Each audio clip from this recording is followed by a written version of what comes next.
Attention all international medical students and graduates. Are you looking to improve your residency competitiveness and achieve your dream program match? Look no further. Introducing the 2023 IMG Roadmap course, the online program that will boost your personal and professional growth. This comprehensive course offers live cohort-based coaching from a seasoned expert, me, along with personalized feedback, templates, and even demos. You'll leave with a solid understanding of your personalized IMG journey and the skills you need to enhance it. You'll ditch the overwhelm, and the best part, you can learn at your own pace from anywhere in the world. Whether you're a first-year medical student or a graduate seeking concise, practical coaching to improve your CV, this is the perfect investment for a successful career in the US. The IMG Roadmap is here. Be the first to know when the doors open in April of 2023. Sign up right now at drninaloom.com/waitlist. Again, that's drninaloom.com/waitlist.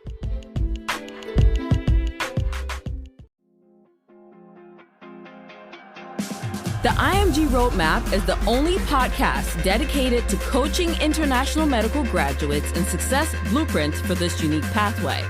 I am Dr. Nina Loom, your host, a previous IMG turned hospital medicine physician, healthcare administrator, speaker, and coach. I empower, encourage, and equip you with actionable steps that you can take towards the residency position of your dreams. So I'm very excited to bring her on my live. Today we're going to talk about how women can advance in their business and professional life. So it's going to be a really interesting conversation because all of you guys probably already know I work both as a 9-to-5 and I'm also an entrepreneur. So it's good to have another expert in this call as well. So I'm going to introduce Dr. Nina Loom now onto this live. I think I just accepted it now. Oh, no. Hi. Hi, Tami. How are you? I'm good. How are you doing? I'm doing well. All right. I'm glad I was able to join. I was having some technical difficulties there for a second, but it looks like it's taken care of. Oh, yeah. I can hear you perfectly. I can see you perfectly as well. Awesome. Oh, yes, awesome. I was really excited about this live because I've been studying your page a lot, and you know, the wedding that I saw is really, really nice. So congratulations again on your wedding. Thank you so much. Thank you. And it's just really good to see like how, you know, how well you're doing as well. I saw like your business page as well. And I saw that you also help like international medical graduates. And I just thought that was really awesome because I myself, I'm not really international. I don't know whether it's called international, but I am from the Netherlands. So I can remember when I moved from Netherlands to the UK, it was also a different experience for me. So it's really good to have you on here. Yeah, thank you well. I can see your people here as well. Yeah, I said thank you well. You speak Dutch, I guess. Yes, dank je wel. That means that. By the way, guys, that means thank you. Dank je wel. Yeah, I lived in Curacao for almost 3 years. 3 years. And they spoke Dutch there. I've been to the Netherlands once before. Amsterdam and The Hague just to visit, but I don't know, I guess living in Curacao I remember some words in Dutch just because the people spoke Dutch. Yeah, so that's the little I know about the Netherlands. That's so cool because I've always wanted to visit Curacao, and I know that it's like one of the Dutch colonies. Yeah, I've never been, it's so beautiful, and there's so many like well, they don't call themselves Curacao, they call them Antillianen. Well, that's in Dutch. Antillianen. Yeah. So there's a lot of them as well in the Netherlands. So that's really cool. Yeah. I have so many of my friends that left the island and went to school in the Netherlands. And so I was just thinking about them. I'm like thinking of words. Don't worry, the words will come to me during this live. I'll just blurt them out. Yes, or even I can also teach you some words. So like a popular Dutch word, like if you want to know how to say hello in Dutch, you can say hoi or hallo. Yeah, hello. Yeah, remember hello. Yeah, hello. Yeah. Of goeiedag, that means good day. Yeah. Good day, goeiedag. But it's very hard because of the accent. Yeah, so many people say we look similar. Yeah. Well, we have the same filter on. I know. Which one do you have on? Brittany? I don't know. It just popped at the bottom here. I don't know the name of it. Oh, Brittany is nice, but there's one filter that I've seen that you use that I've actually kind of stole from you. That's really, really nice with the lashes on. That one's so nice. Yeah, I'm a filter. I like filters, but I also like the natural look. But filters are fun. Why not? Why not? Just make it more nicer. Yeah. But yes, Dr. Nina Loom, tell us more about you, because I know there's a lot of people probably already know who you are, but yeah, tell us about, other people that don't know who you are. Tell us more about you. Well, thank you first of all for inviting me to your platform to speak on, how we as young women can advance our professional and personal lives simultaneously. I'm an immigrant from Cameroon. I live currently in the state of Tennessee in the U.S. And I'm a physician trained in family medicine. And along with that, I have developed a company, one of many companies, but the main one I do on social media is around IMG education and support. And IMG is a physician that trained in another country and moved to the US in order to assimilate and integrate and be able to practice medicine here. And so I cater to that population directly through my podcast, which is a great free resource for physicians who are looking for advice and tips and how other physicians have made it through this pathway. I also have a blog where I blog and give out, free information in regards to that same pain point. And then on the business side, I coach through an educational program, which occurs twice a year. And also I do one-on-one coaching for students that need more attention. Mm-hmm. So in a nutshell, that's what I do. I enjoy it because I've been able to influence and help and support physicians get into the workforce. And so usually once they get into residency, my job is done. And mm-hmm. I just let them carry on, and hopefully they can turn around and support somebody else through the process. I've coached probably at this point over, the last I counted, is definitely over 300 IMGs. And over the last few years, even before it became a business or before it became a structured entity, it was something I was already doing since I was in medical residency. So it's been a great experience for me. It's been a growing experience. It's a learning experience. I learn from my students just about life while I'm also influencing and being able to really hold their hand and direct them as to the paths that are going to work for them. Because it's not it's not a cookie, what do you call it? Like one size fits all.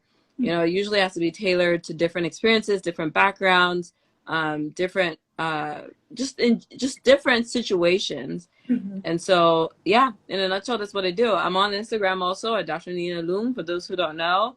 And I also have a page, which is the IMG Roadmap, IMG Roadmap, which basically stands for the International Medical Graduate Roadmap.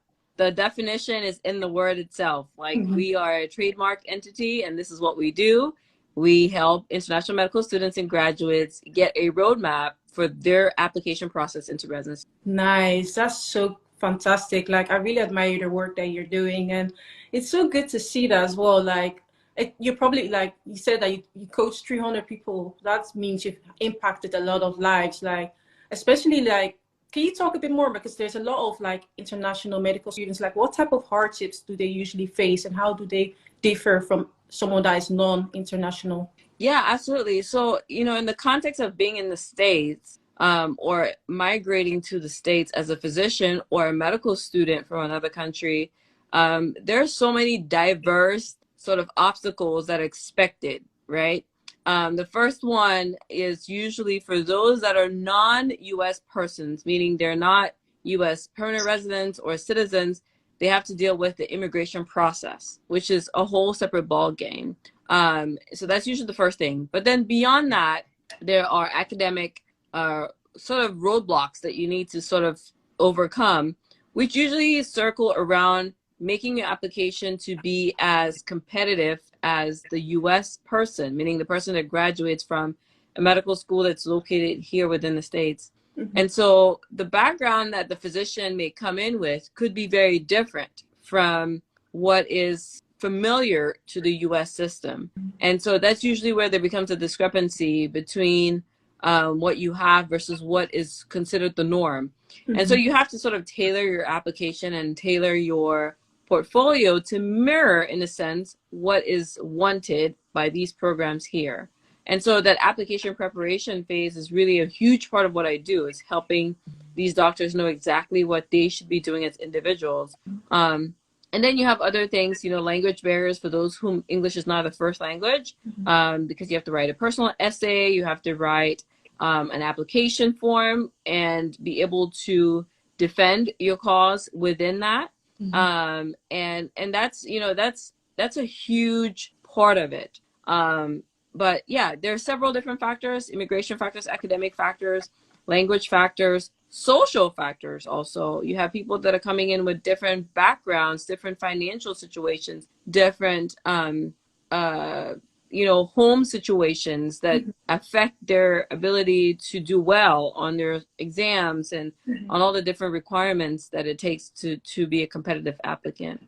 Okay, so it kind of sounds like it's a personalized experience for each person. So it depends as well, like which country they're from, and then also, like you said, their financial situation, their language barrier, and that depends on what their roadmaps will be to become like a physician like yourself. Or right.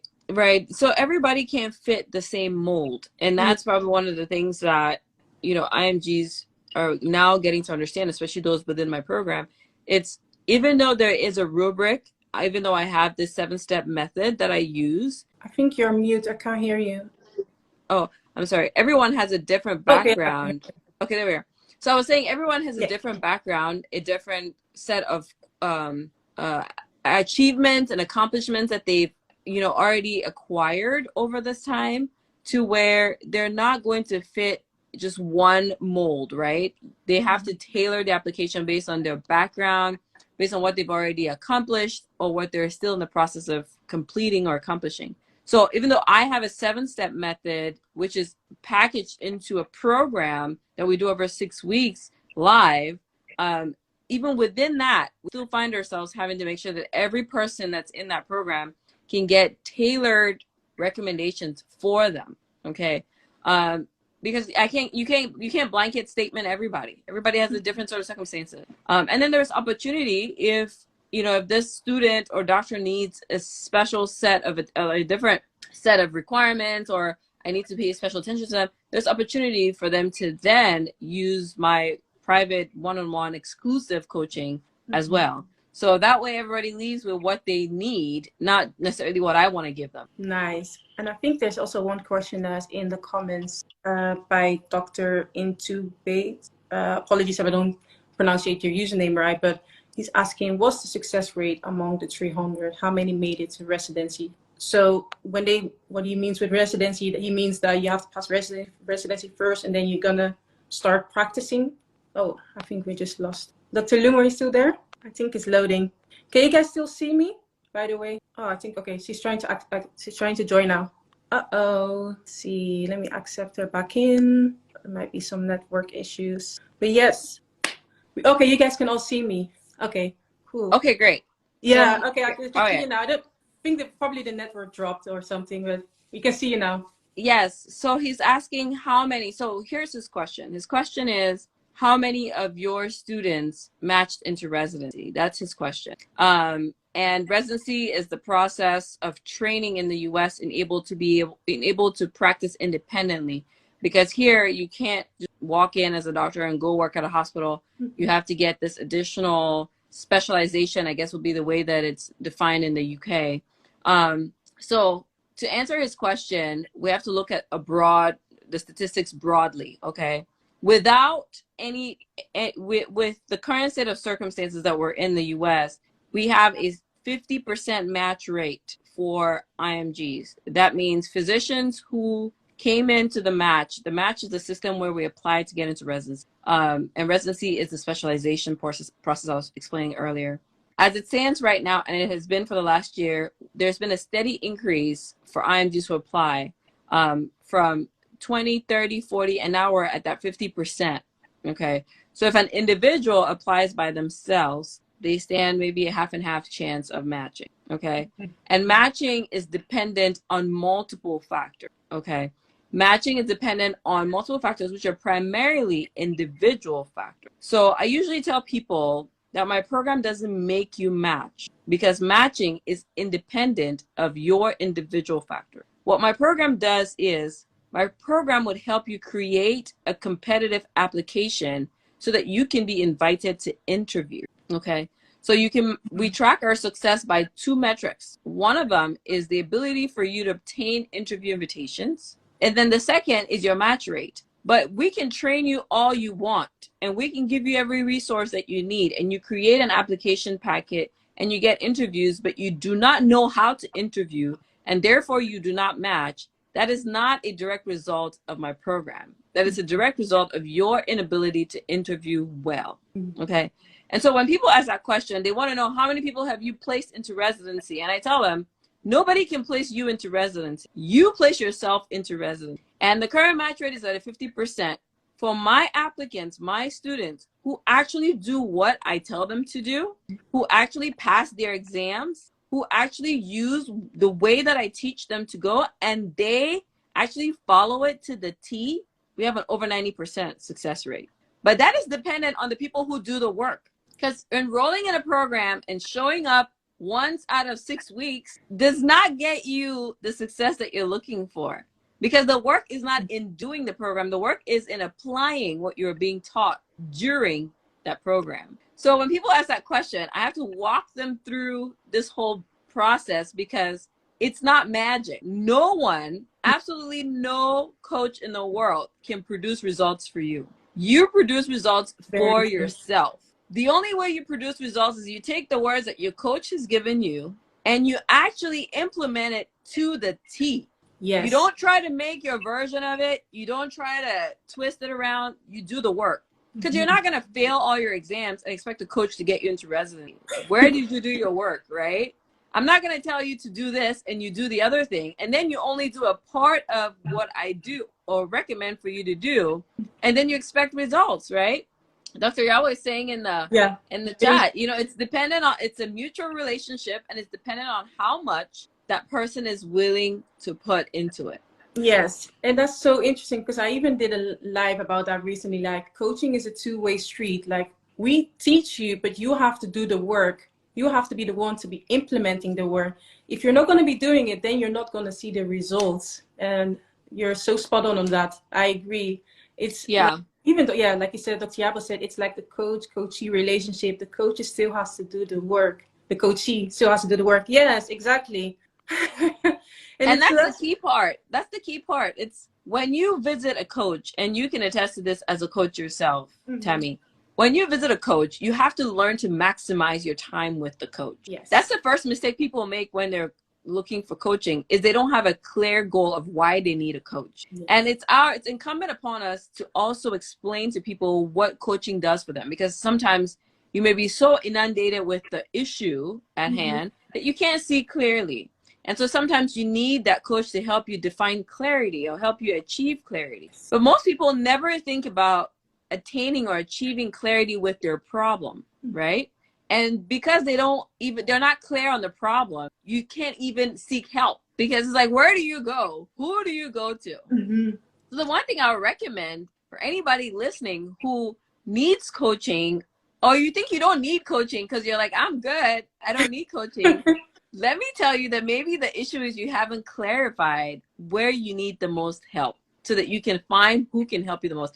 Because everyone can benefit from a coach. The question is, are you willing to identify that you have a deficiency or that you need help? That's the big thing. Now, that being said, when you approach a coach, let's say you have clarity on the problem that you're dealing with. So in your case, you may have, somebody may have a problem with growing their business, trying to achieve, a certain entrepreneurial lifestyle, or they're trying to achieve how to create strategy in their business or whatever.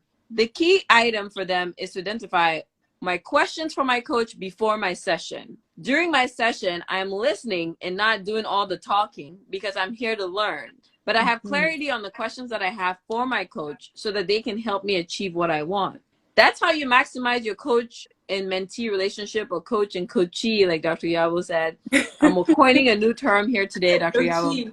That's how you maximize that relationship, is by defining where your problems are. And it's fine to call the problem, because it's a problem that needs a solution. And a coach helps you gain that clarity and then helps you with the process of creating the solution. But they cannot create the solution for you, right? So I just wanted to point that out, because I feel like that's usually a pain point for a lot of people. Is if you're going to advance your professional career, you need to first of all determine where you're lacking. Yeah. If you're going to advance your personal life, you need to determine where you're lacking. Okay. Yeah. I'm not the honey to money coach. Dr. Yabo is the honey to money coach, but I can touch on the aspects of relationships in the sense that if you don't identify your problem points and why your relationships have not worked up until today, you're not going to have a successful relationship, because you need to take ownership for where you're missing the mark. Yes. Same thing with your professional life. Until you take ownership of what's lacking and say, hey, here's my portfolio. This is what I have standing right now. Maybe as an IMG, I have done my exams or not done my exams. I have this and this and this. What can I do differently? You call me and I sit down with you and I run through what you have on hand. And I tell you, okay, within the next year, here's where you can improve. Here's what you could do.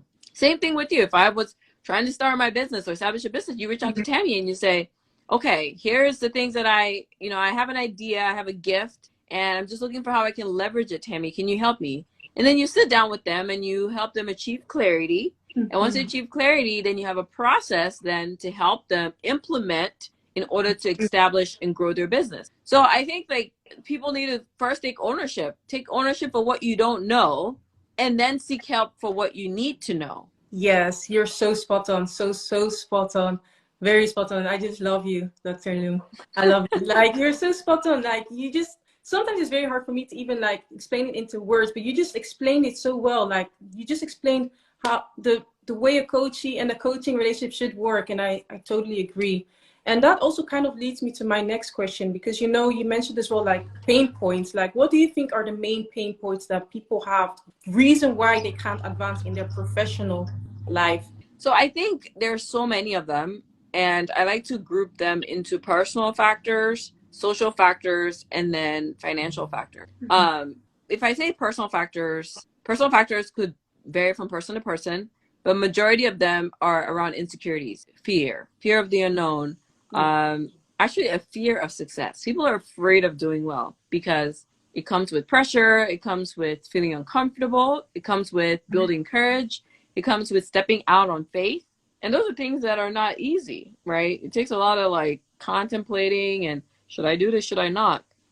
So I think those are personal factors which you can't cure in a day, okay? You need a whole different level of therapy and counseling and coaching to address those personal issues. Social issues are based on what we're taking in. So personal issues are within, right? Social issues are without. They're outside of us. And they are, what society is telling you, what, your mom and your grandma defined for you, or what your family has been able to achieve and why that's the benchmark for you, right?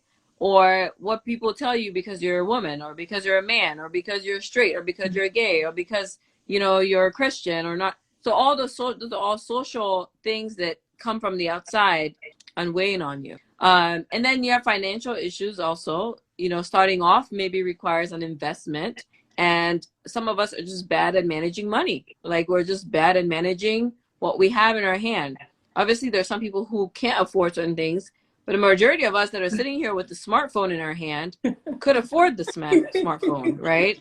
So we can afford internet. We can afford things that I would consider luxury. So if you can manage to get a phone that allows you internet, that allows you to be able to connect with people across the world on Instagram, on your time off, then you can rearrange your priorities, right? You can rearrange your financial priorities to get that investment to start. So the financial issues, sometimes I tell people, it's not that you don't have the money, it's that you have decided to use it in other places. And you have actually decided within yourself that it is not important to pay for someone to tell you how you can improve yourself.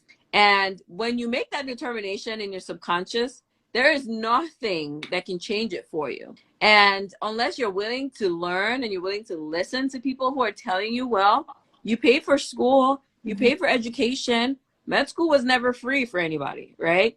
Your training was never free for you. So why wouldn't you pay for education and support if it's going to get you to sort of skyrocket your career, whatever that may be as an entrepreneur? And so I think when you look at those factors, personal, social, and financial, yeah, they're there. but you have the power within you to change those things, right? To change those things around you. And I think that's it. You can bundle everything up in those three things, and absolutely you'll find that the barriers always fall under those things, right? They always fall under those categories. Oh, yes, definitely. I completely agree with you. And that's so interesting that you mentioned it as well, like your financial, like a lot of people don't want to invest in themselves. They do want the better life, the better lifestyle, but they do not want to invest in themselves. Like, I don't know if you have invested before in a coach, but even I have invested before wanting to become a business analyst. I invested to become a business analyst by getting onto a program and teach me to get all these practical skills that they don't even teach you in university. And then also now a branding coach, which I then hired Dr. Yabo. So you do get money out of your investment. And a lot of people don't understand that you have to actually invest in yourself to make more money. Yeah, absolutely. I think that we have a very one-track mind, and that's just, again, the effect of society on us, right? Mm-hmm.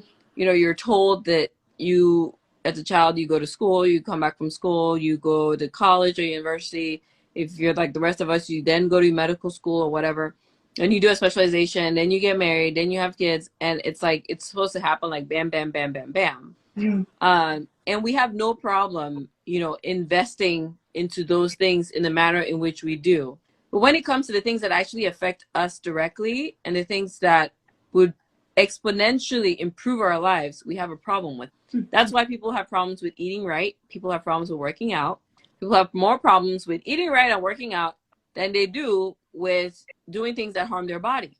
Yes. Right? Because it directly affects us. We're easy to trash ourselves down, but we'll let everything else trash us down, right? We'll let our employee make us work overtime.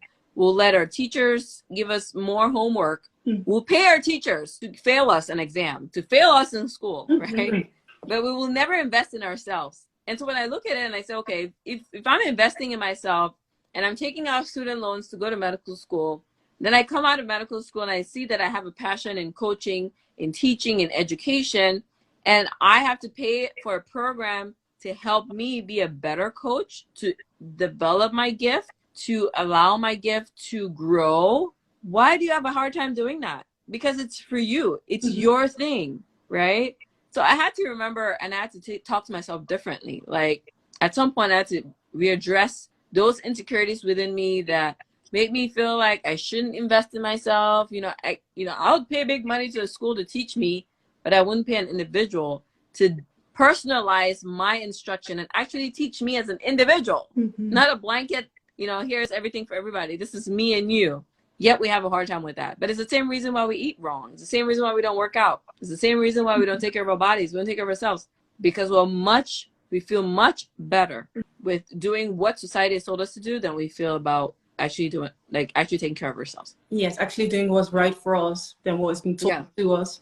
And that's so interesting, really, really interesting, because even like they always tell you, go to school, do this, do that. And then it's now only that entrepreneurship is becoming a lot more popular, and a lot of people are kind of becoming tired of the 9-to-5. They know that it's not for them. They know that they might have more in store in them. So, what do you think? Because there's a lot of people that are in that, okay, I'm doing my 9-to-5, but I hate it, but I want entrepreneurship. And then there's some people that are going into entrepreneurship knowing that they're actually not even ready for it. So do you believe that 9-to-5 is for everyone and everybody should do an entrepreneurship? How are your thoughts on that? No, I don't think that entrepreneurship is for everyone, and I don't think 9-to-5 is for everyone. I personally will not leave my 9-to-5 job. That's just me. I am not in that position to do that. It's not my passion to not work. I like working, actually. So I'll always be a physician. But the way in which I'll be a physician will differ. I would not be a physician that is mandated to work. Except when you're in training, you don't have much of a choice, because you are, learning, and there's a set schedule for you. There's set rules and things like that. But beyond your training, once you're out of residency training or out of your fellowship training, you can choose to work 9-to-5 if you want. You can choose to do 9-to-5 and be an entrepreneur. You can choose to be an entrepreneur and not do a 9-to-5. I don't have a problem with that. You do what works for you, and to each their own. I am always going to be an entrepreneur. I think I've always been an entrepreneur. Like my mom used to tell me when I was like, well, not when I was young, I used to sell stuff. Like I used to sell like plantain chips. I remember selling secondhand clothes, and this is all back home in Cameroon. You know, my brother had he opened a restaurant at one point, and I was like serving people at that restaurant. I used to go clean at my mom's private practice. Like my job was to clean the windows, and she would pay us, right? So there are things that I used to do as a child that were entrepreneurship that I didn't even think of. When I was in med school, I used to sell weaves, hair weaves. I'll buy from a girl that went to med school in China, and she'll send them to me, and I'll resell them. And I made profit.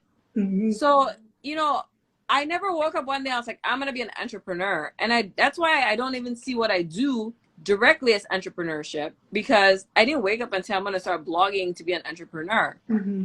I was just blogging because I was in a hard place. And in the process of doing that, it evolved and evolved and evolved into where I realized that based on all my hardship, I'd acquired a lot of wisdom that I could share with other people. So I think to each their own. I think once you go in with the mindset that I must quit my 9 to 5 to be an entrepreneur, you're missing the mark. But once you go in with the mindset that I must be an entrepreneur, or I must be a 9 to 5 and I can't be an entrepreneur, you're missing the mark. I think everybody, you know yourselves. I can't tell you who you are, but you know who you are, and you know what works for you, and you know what's best for you. And maybe if you have a business idea, maybe you reach out to a business analyst like Tami and say, I have a business idea, but I have a 9 to 5. Like, how can I leverage this? How can I build up on it? How can I grow it? And there are people out here like Tami who are, that's what they do. And they'll help you analyze your situation and your business and help you grow with it. Yes, definitely. That's so true. And you know, the funny thing is as well, like a lot of people think that you won't be able to balance both, because I am still balancing both. I am still doing a 9 to 5 and also what people call entrepreneurship. I'm a coach, branding coach.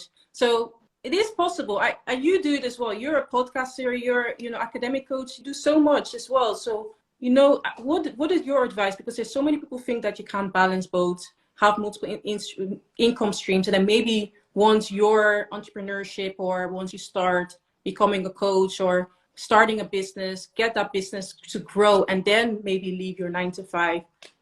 What's your advice on that?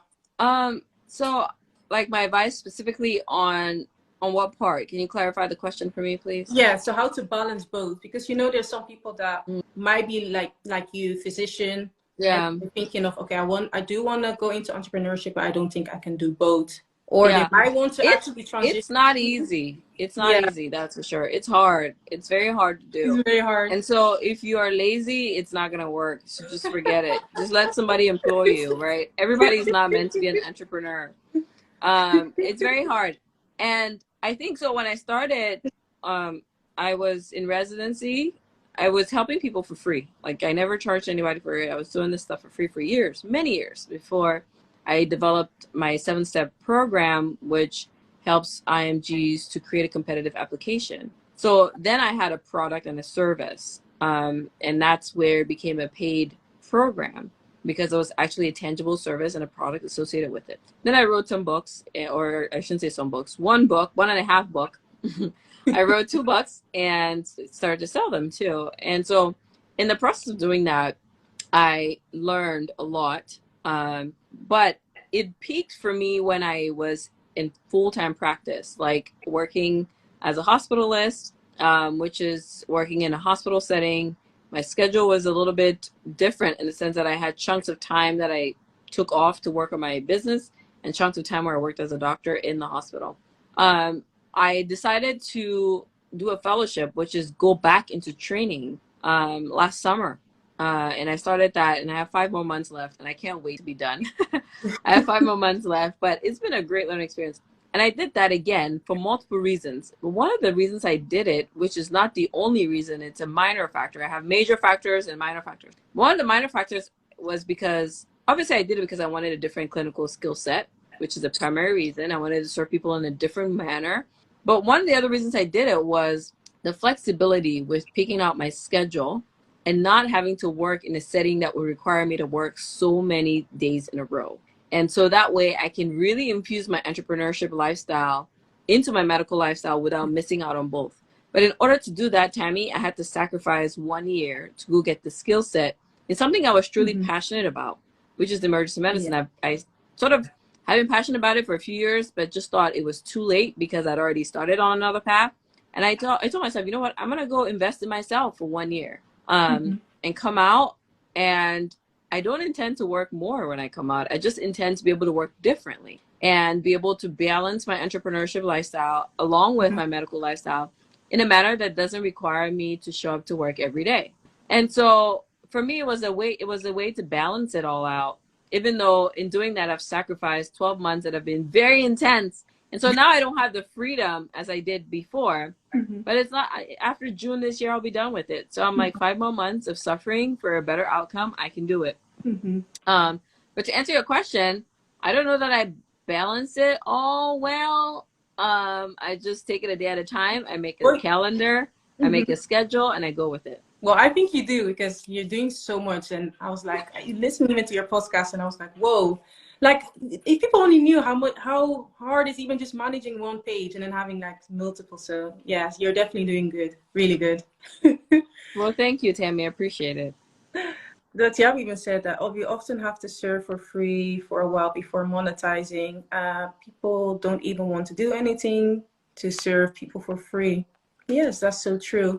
And then I think there was another question. I think that was from Winnie. Let me scroll back.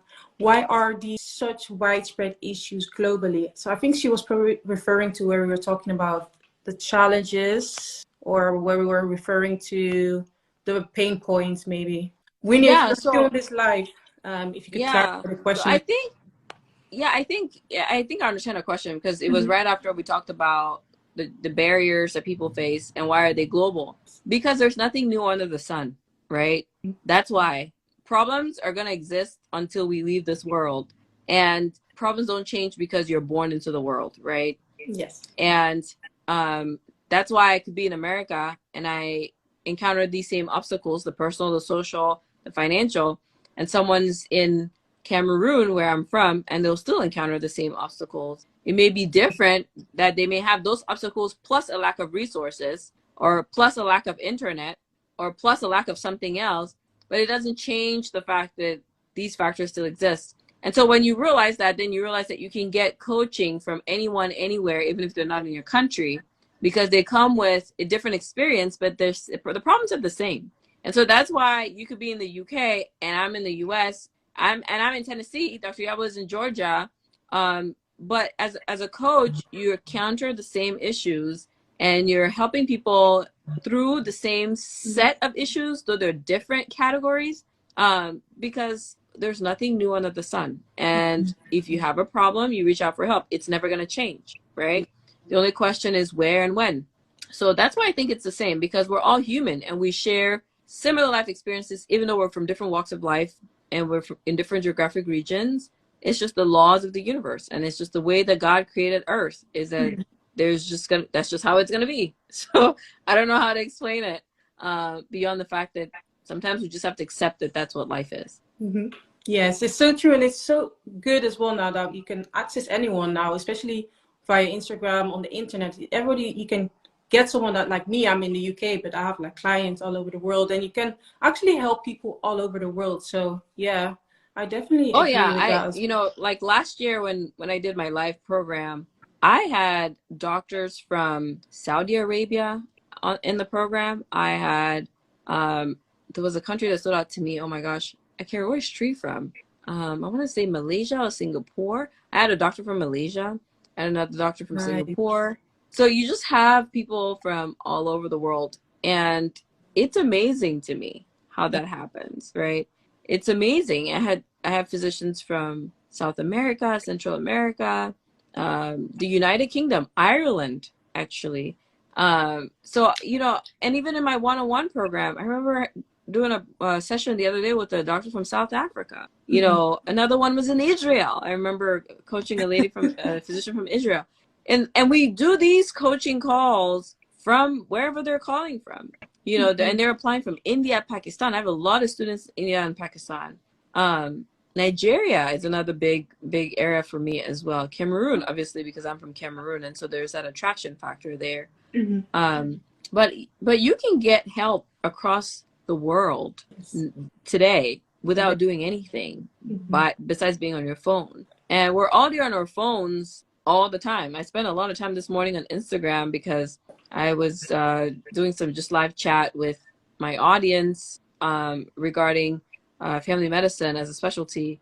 But yeah, you know, you can spend a lot of time on your phone doing that, or you can spend a lot of time on your phone learning, you know, from somebody else from miles away, and growing your career and getting that branding coaching that you need, or the business analytics that you need, or the medical coaching for your career that you need, whatever that is for you. It's so much easier to do those things now. Yes. And that also gives another reason why there is no excuse to advancing. There's so much, like, there's you that can help people, like there are international graduates, medical graduates. You can help them, really literally give them that roadmap. And then there's like people like me that I can also help people that are wanting to start their own business, need help with a bit of branding, need help with even people that want to elevate in their professional lives, maybe right through getting into the world of tech. You know, there's so much help around us. And I also think that's also to do with maybe the pandemic, because now, like, with the pandemic, we're kind of also forced to all stay indoor, and kind of also make people a lot realize, okay, you know what, I want to do better for themselves. So I wonder, how has the pandemic affected your, you know, in your industry, the medical field? Has it like been a good impact or a bad impact? I wonder how it, I just wonder. I think it's negatively affected us, obviously, because a lot of us are like on the front lines and see the suffering, and we deal with the aftermath of everybody else's decisions, whether it's, you know, decisions around how you take care of yourself or don't take care of yourself, or decisions around, you know, when you choose to seek care. So we're dealing with that, and then obviously the burden of having to work more than maybe we're normally used to in order to meet the need. And in many ways, that's what we signed up for. Because I think if there was any time for medicine, if you think about the reality of what we do, we're supposed to be here for times like this, like a pandemic. That's really why we go to medical school. But obviously life happens. We don't ever see a pandemic in our lifetimes. And then all at once, here we are. And it's a new experience for all of us. But fundamentally, I think anybody who went to medical school or nursing school, this is why you did it, was to be able to help people during this type of season. So it's been emotionally draining for a lot of physicians in many ways. But the thing that I've seen that encourages me a lot is how badly my students still want to be physicians. And it tells me that the reason that they're wanting to do it, almost, it's like, it's that purpose, that calling that's behind you that tells you that there's nothing else you could do, kind of thing. Because I don't understand why else you would still want to do it if it's not like your only passion in life. So that's been very encouraging, because, you know, on one hand, I'll deal with the clinical side and taking care of patients. I mean, I worked in the ICU, and you have people dying on you all the time from this disease. And then you come out of that and you have a student reach out to you and say, I want this so bad. Can you help me? Can you help me create my application? Working with students behind the scenes. I wasn't on social media as much because I was constantly behind the scenes, helping my students on a one-on-one basis, working on the personal statements, coaching them through interviews. And through all of that, I still noticed that they still want to practice medicine. And that just tells me that maybe they're the right doctors for this season, right? Because they still want it so badly, despite what we're seeing on the front line. So I think it's in you know, on the clinical side, it was stressful, and it still sometimes is. But on the side of being a coach, it was actually kind of inspiring for me to see that people are still wanting to pursue their medical goals in spite of how difficult it's been for physicians during the pandemic.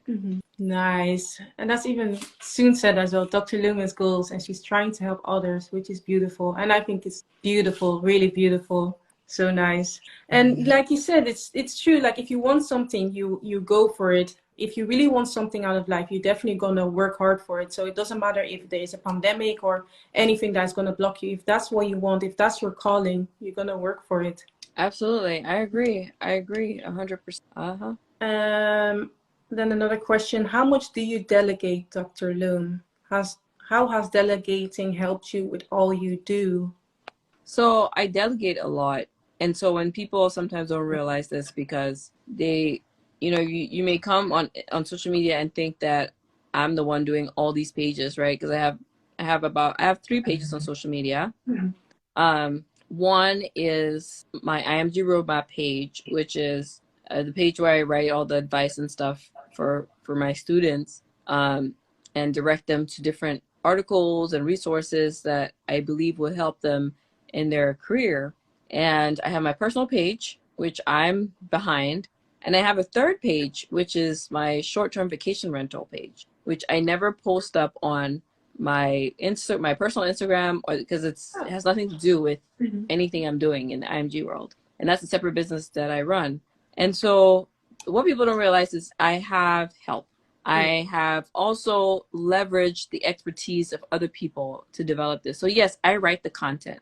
I create the content, but they help me with the page look, the graphics, the behind the scenes work that it takes. I write the content, they put it up, and I communicate with my students. And so that way I can focus on what I'm good at. I can focus on communicating with my students because I know what to tell them when they have questions. And I can focus on writing the content that I know that they need. But then I don't have to be the one creating the graphics. I don't have to be the one posting the graphics when I create them. I don't have to be the one linking the bio or putting the link. I don't have to be the one doing that. Like we talked about, I asked you, hey, Tami, when we do this session, can I grab the audio from this so I can share with my podcast audience? Well, what I'm going to do is I'm going to have somebody help me do that so that way I'm not using my talent in the wrong place, because she's talented at those types of things. She can rip an audio from a video in 2 seconds. I'll be struggling, right, to do it. So I delegate a lot. And same thing with managing my social media page that's related to the vacation rental. I have help. Like I get somebody to run that. I get somebody to manage that. And it doesn't interfere with my IMG work because it has something to do with it. And so delegation is the best way. And in many ways, getting a coach is delegating. Yeah. Because you're getting help to say, okay, just make it easy for me so I can just do what I need to do.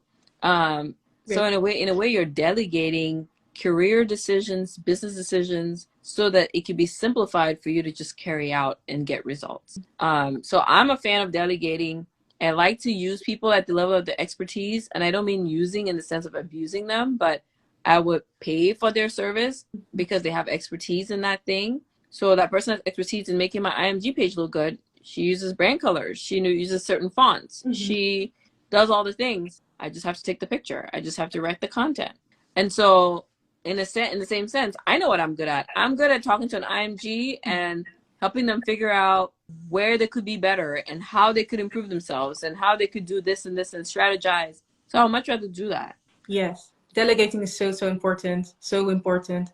Like, I wish a lot more people do that, because there's a lot of people that just want to do everything themselves. They believe that they don't need help. So you have these people that they think that they can't do it, but then you also have people that know that they need help, but they don't want to seek help. They just want to do it all themselves. I used to be that person. I used to be that person who thought I never needed help until I found myself running myself to the ground. And then you're like, help is actually a good thing. It's a really good thing. I have detached myself from the independent mindset to an interdependent mindset.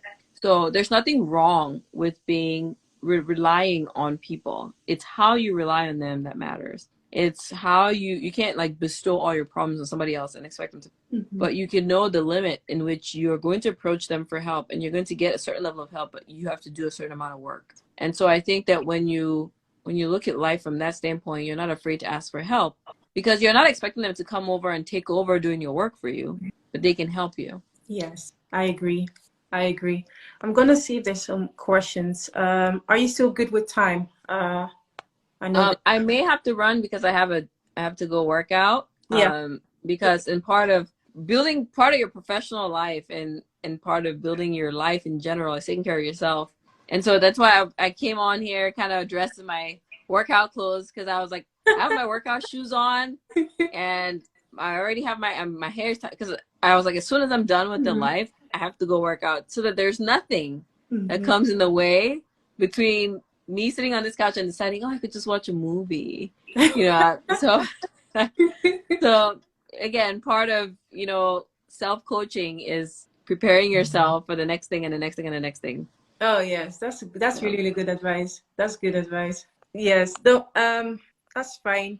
We'll round up because I don't want, you know, I'm so grateful to have your time here as well. And I know that, you know, you're also very, very busy. Is there so, you know, any final words, the advice that you want to give anyone on this live to advance in their business or professional life? yeah, I think personally, my personal success, I believe, is God given, and I believe that started off with seeking answers from within. So that's what I would tell other people is instead of looking to everybody and society, let your let God guide you within yourself and let your intuition guide you. You will meet people and you'll know who's meant to help you and who isn't. And when you find that person that is able to help you, don't let anything stand in the way of seeking their help or hiring their help. Yeah. There's nothing wrong with it. There's nothing wrong with investing in yourself. So don't be afraid to ask. Don't be afraid to allocate time, resources toward your own personal growth, because that's the only way you'll evolve. Is if the quickest way to evolve is letting somebody else who's done what you want to do show you the way. Yes. Because you try to stumble through and it'll take you a much longer time when you could just do the investment of getting their help and cutting your work in half. Very, very, very true. Very true. And that kind of also like all the questions, if you guys still have questions or you need help, don't be afraid to seek help. Like Dr. Loom can help you if you're, because I can see there's a few questions around like how you finish your final years, any strategies, I think there was another question as well around tips on getting into PhD program. So go to Dr. Follow Loom's my DM. page. Yeah, go to Dr. Loom, follow her. Follow Dr. Loom today. Follow my page and we'll have more conversations like this. We'll have more Yes. lives. I do webinars all the time and we can answer all these questions on there. Yes. And then, or even just get one-on-one because a lot of people need one-on-one help. So yeah. Don't be afraid to get one-on-one coaching. There's nothing, I don't bite. Yes. You're fantastic. You definitely won't bite. So like there's a lot of people that need more than just, you know, a membership. They need that one-on-one. So, and you're fantastic. You have a wealth of knowledge and there's a lot of people that you can help. So make sure you go to Dr. Loom's DMs. And then if you are interested in any entrepreneurship, if you want to start your own business, you can also come to me. But yeah, if you're a medical student, make sure that you get to Dr. Loom. She's fantastic and she can help you.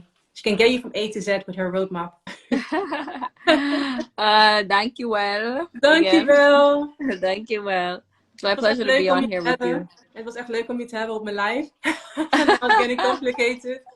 I know. I heard what you said. You said, thanks for coming on my live set. It was my pleasure to have you on the live or something like that. Yes. Yes. It's my pleasure to have you on live. There's some things that I can pick up on. If someone's speaking Dutch next to me, I just can't speak it. But it's a difficult language, especially when we go in our yeah. Oh yeah. Everything has to do with the palate, like the palate. There's just so many words. Liquor, yeah. They're like very. It has to do with like the hard palate, like getting your tongue on your hard palate, but just like really lightly to enunciate the words. You know The Hague, so the real word for The Hague is Gravenhagen. Oh really? So it's not Den Haag. No, it's not Den Haag. The real word is Gravenhagen, but they shorten it to Den Haag. Oh, that makes sense. Yes. That makes sense. Wow. Gravenhagen. Yes. Okay. Well, I'll someday. teach you some more Dutch words. Yes, next absolutely. time we go online, we'll talk some Dutch. I'll have to get my Dutch book out. Don't worry, I can teach you. All right, but yeah, it was so amazing having you on my live and enjoy your workout. I really enjoyed it. And make sure anyone that joined late, make sure you watch the replay and make sure you follow Dr. Loom. She's amazing. She can help you with all tips about transitioning from an international medical graduate into a practitioner like yourself, like a physician. So make sure that you reach out to Dr. Loom. She can help you. And then if you are interested in starting your own business, starting your online business, if you're tired of your 9-to-5, you know 9-to-5 is not for you, you can also reach out to me. I'm your branding coach. So yes, thank you so much, Dr. Loom. I really enjoyed this conversation with you. You have a wealth of knowledge and yeah, have a lovely day. And thank you so much for joining. Oh, I think we lost her already, but yeah. Thank you all. Thank you all for joining my live. So make sure you all follow her and see you soon. Look at you. I'm so proud of you for listening until the very end. And because of that, you deserve a reward. And I want you to go right now to drninaloom.com and download any of my free ebooks, whether it's for electives or clinical rotations, or even just whatever trials come your way as you navigate your IMG journey. Stay tuned for another episode coming up next.